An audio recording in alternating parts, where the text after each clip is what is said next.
Ayan guys, napakaganda talaga dito guys. Ayan. Papakita ko sa inyo yung lake ng Sister Mer. Ayan. Ayan guys, pagkatapos ng picture taking ng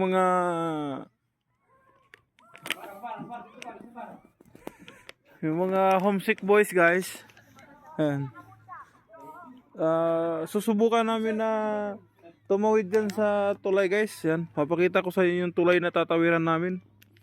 Yan, papunta yan doon sa doon sa may puno na doon. Diyan kami mag pictorial. Ngayon guys,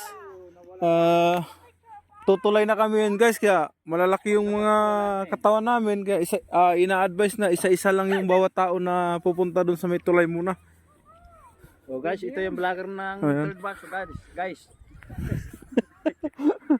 Ayan guys, ayan. Ayan na, paring bong.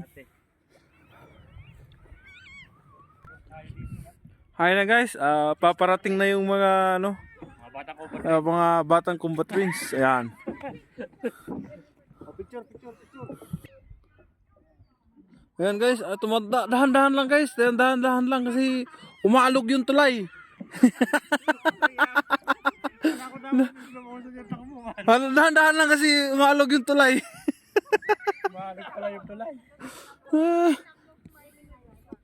Ayan nga, yung dalawa naman, busy pa doon sa kakapicture nila. At papunta na rin.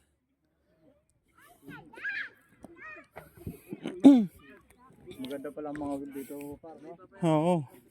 At kung mayroon kayong ibig sabihin marami. Kung mayroon kayong mga kasintahan, pwede kayong pumunta rito. Ayan. Ito yung magandang spot na kung saan kayo magpa-picture, magde-date, iano yung mga memories na hindi malilimutan.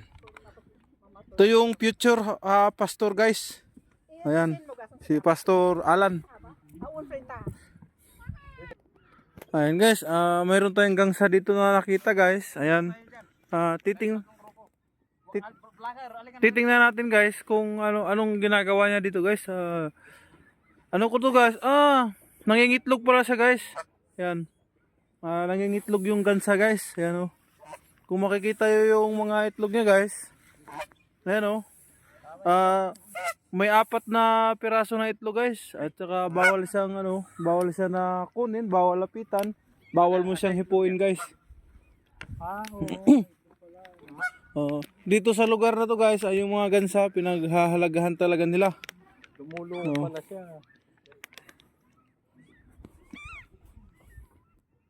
Ayun yung pastor namin guys, nagpapa-picture na.